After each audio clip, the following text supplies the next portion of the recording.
Assalamualaikum warahmatullahi wabarakatuh. Apa kabar adik-adik? Alhamdulillah, kita sudah sampai pada tema 3.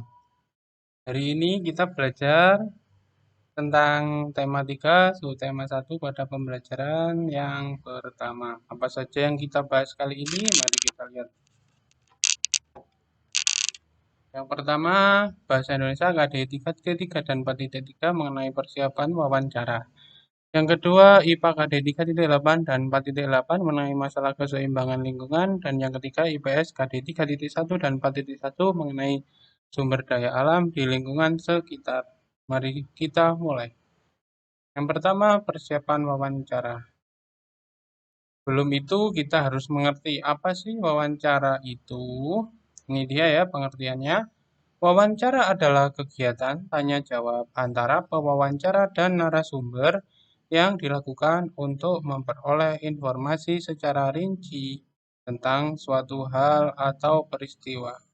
Jadi, wawancara adalah penggalian informasi dari pewawancara kepada narasumber untuk mendapatkan informasi rinci tentang suatu hal atau peristiwa. Seperti ini ya ilustrasinya. Jadi, seseorang tersebut diberikan rekam itu ya, semacam alat perekam untuk digali apa sih informasi yang kita tanyakan kepada narasumber tersebut. Nanti jawabannya dihimpun menjadi hasil wawancara. Seperti itu ya. Itu adalah pengertian dari wawancara.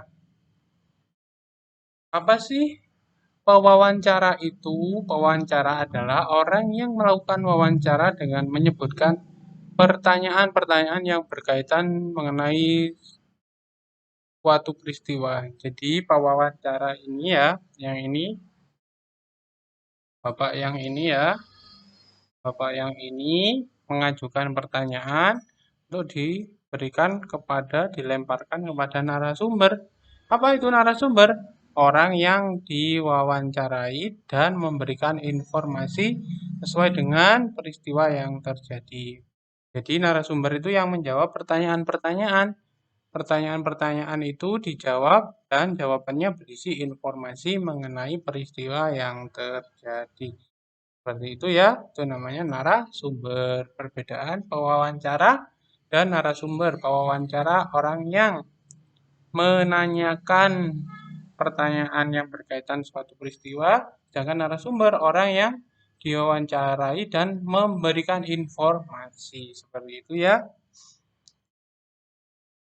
Terus, langkah-langkah apa saja yang kita persiapkan apabila kita akan mewawancara? Yang pertama, menentukan narasumber. Tentukan ya narasumber seumpama kita akan mewawancarai atau membutuhkan informasi tentang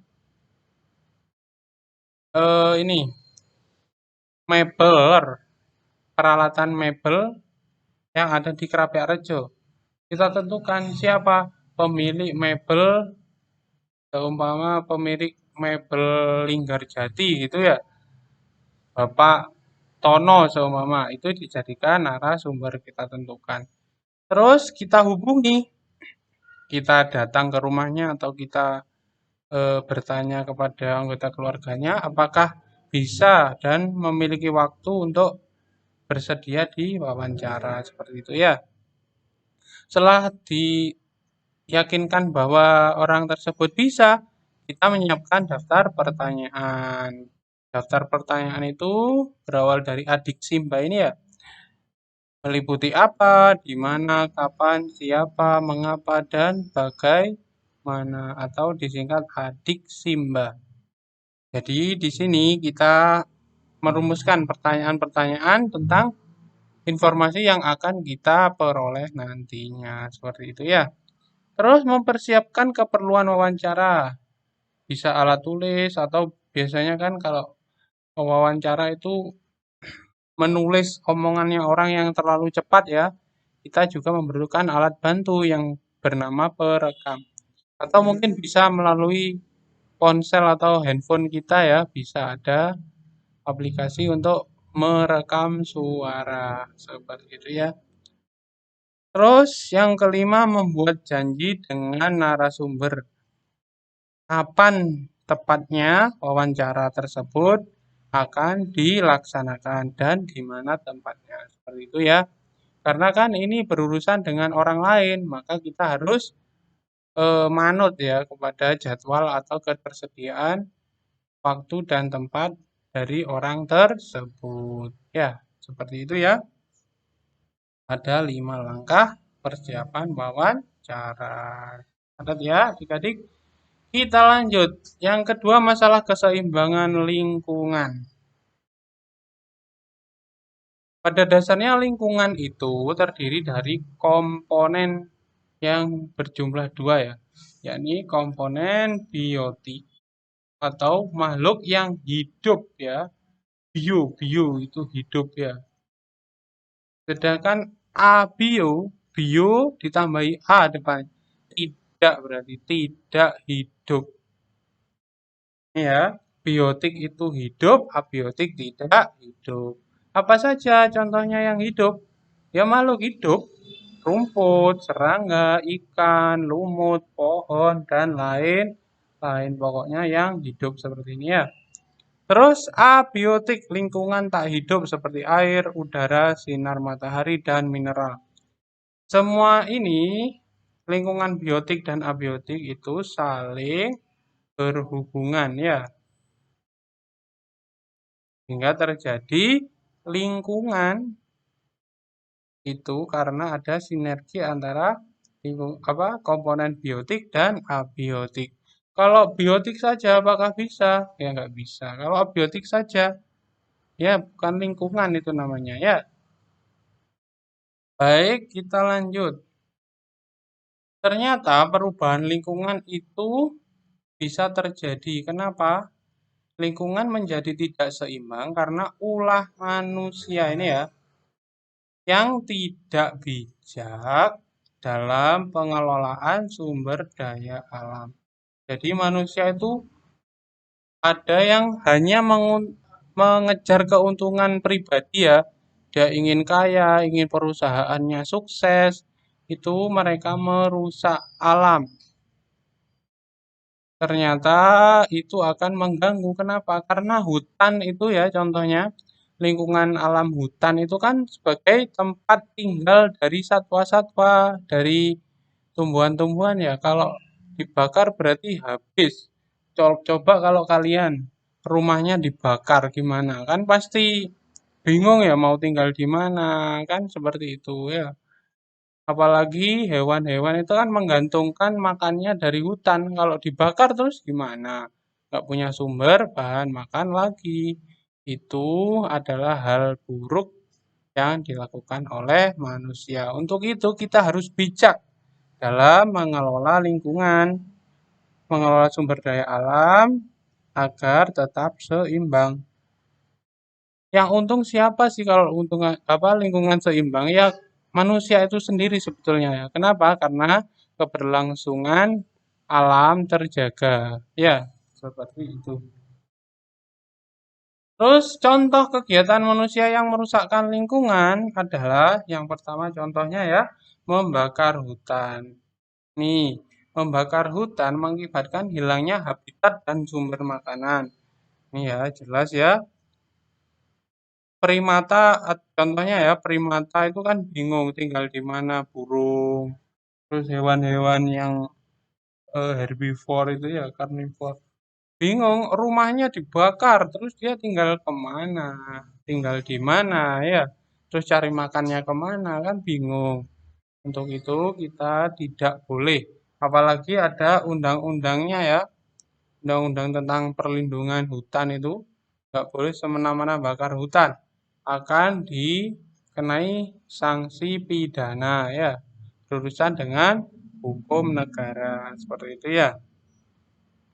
Terus yang kedua, menggunakan bom dan pukat harimau untuk menangkap ikan di laut. Nih, Menangkap ikan menggunakan bom dan pukat harimau mengakibatkan rusaknya terumbu karang dan kematian hewan laut lainnya. Ini apa namanya? Terumbu karang itu rumahnya biota laut ya. Kalau dibom dia tinggal kemana? Pasti kan nggak ada ikan lagi. Nah, terus nangkap ikannya gimana kalau nggak ada ikannya ya?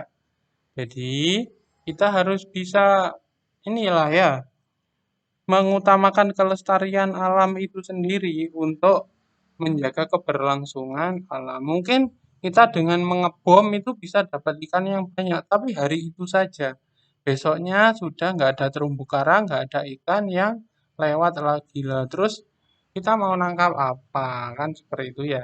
Maka dari itu, kita selain menangkap harus juga berkewajiban menjaga ya. Berhak emang mengambil ikan itu punya hak kita, tapi punya kewajiban juga untuk menjaga kelestarian laut, terutama terumbu karang tersebut ya.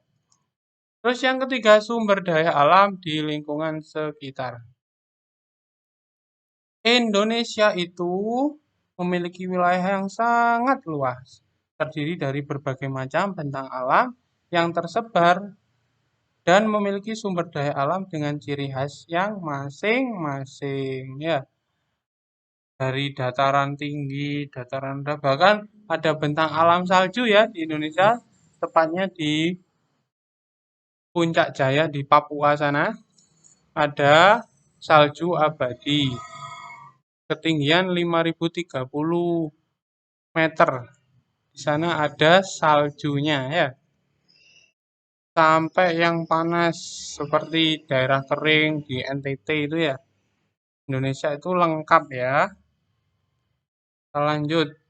Bentang alam di sini yang kita bahas, yang pertama adalah pantai. Pantai itu daratan yang berbatasan langsung dengan laut. Seperti ini ya, tahu kan pantai ya? Pantai itu biasanya dimanfaatkan sebagai objek pariwisata ya. Kalau di Pasuruan itu pantai apa ya? Kurang tahu saya. Terus biasanya juga budidaya ikan, udang, mangrove ya di tambak-tambak itu di pesisir kan ada. Seperti itu. Bahkan sekarang pantai itu buat ini ya, buat ada tempat fotonya gitu ya. Itu juga fungsi pariwisata sebetulnya ya. Terus biasanya ada resortnya, ada hotelnya seperti itu ya. Untuk menambah pemasukan daerah seperti itu ya. Terus dataran tinggi seperti itu ya di Tosari sana di Tengger di dekatnya Gunung Bromo itu ya. Dataran tinggi itu permukaan yang ketinggiannya lebih dari 200 meter di atas permukaan laut. Itu namanya dataran tinggi.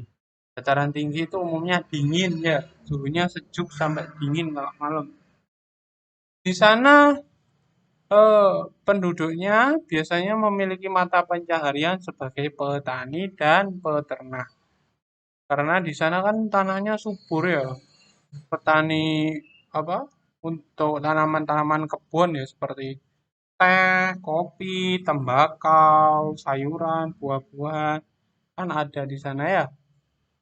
Juga peternak, peternak itu biasanya menghasilkan daging atau susu ya dari sapi itu.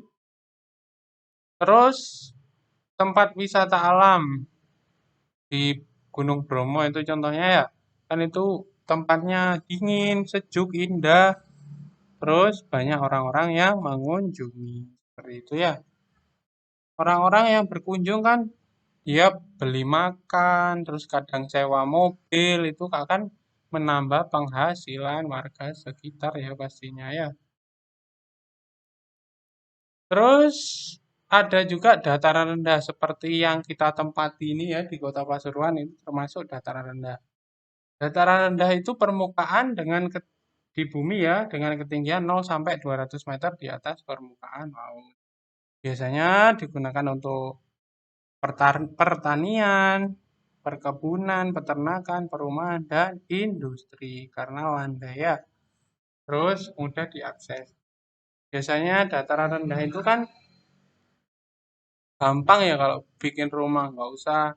Kalau di dataran tinggi kan masih menaikkan barang-barang dari bawah ya, itu memakan ongkos. Tapi kalau di dataran rendah itu nggak usah ya, tinggal datangin aja kan juga biasanya terpusat ya, berpusat suatu tempat permukiman itu ada di dataran rendah. Seperti itu ya, dengan kebermanfaatan sebagai apa berikut ya yang saya jelaskan tadi. Seperti itu pembelajaran kita kali ini. Apabila ada pertanyaan langsung saja di Classroom atau WhatsApp. Kurang lebihnya mohon maaf dan saya akhiri wassalamualaikum warahmatullahi wabarakatuh.